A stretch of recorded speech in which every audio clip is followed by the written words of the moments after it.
Hey there. One of the biggest lessons that I feel I've learned as a man, as a husband, is about how big the topic of love needs to be in your marriage.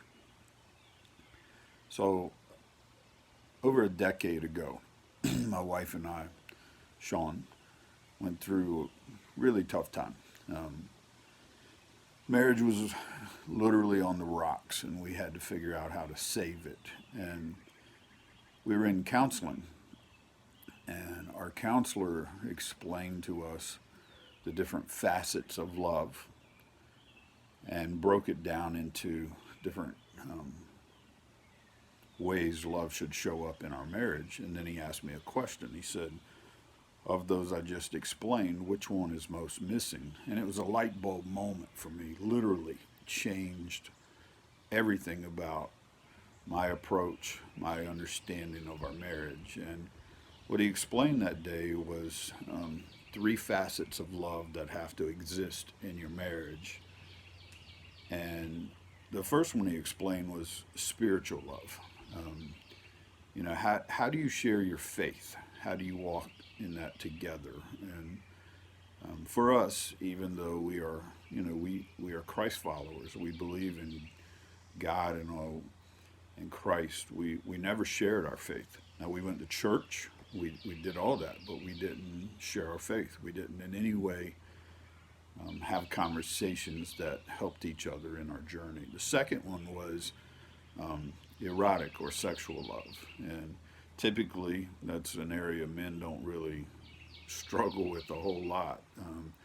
But a bigger insight is it's not just about how good your sex is. It's your sex has a depth to it that's tied to the other loves, and if other loves are lacking, then it'll be nothing but sex. And so the erotic or sexual area was the second area, and then the third one was friendship or Philadelphia phileo love, and that was the light bulb for me, and realizing that my wife and I, we had become roommates. We had drifted apart very slowly over time, and um, we just we had no common areas of life we were sharing. And in our friendship, what really took place was we went out of there that day, and we realized over time,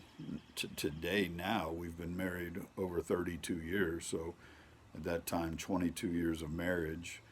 And what we realized was there were things we used to do that we just quit doing just because of pace of life or kids or jobs or whatever. We just quit doing them. And I think the way they normally quit or stop is you just say no too many times and you quit asking. You just don't go there anymore. And so we had to find those things. What things had we quit doing over time? And the second area was when you get married, you have a lot of dreams and you talk about things you're going to do. And we realized like there were some things that we never got close to doing.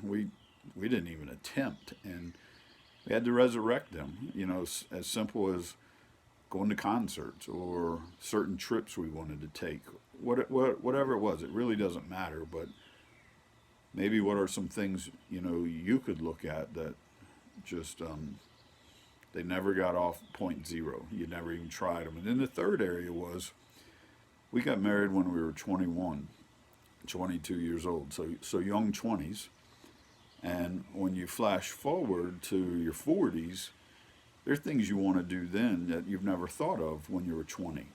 And so the third area of our friendship was what's something we'd like to do now that we never thought of. And so here we are now, 32 years of marriage and 55 years old, and we talk about different things today than we did 10 years ago. And so, anyway, these three loves became huge for us for our marriage, and learning to share our faith, learning how to be friends, and grow together in that capacity, and then the sex is like a byproduct of all of that. Actually, it takes care of itself, but it should be something you can discuss as much as what are you going to have for dinner. You should be able to freely discuss your sex life as well. So take real inventory of those three areas. How do you share your faith? How do you share your friendship? And what's the level of intimacy you have in your sex life? And make it a conversation. Have it with your wife. Have it with your spouse. And don't be defensive. Don't be accusatory. But be solution based and find a way to really grow your marriage. So, anyway, thanks for hanging out with me again.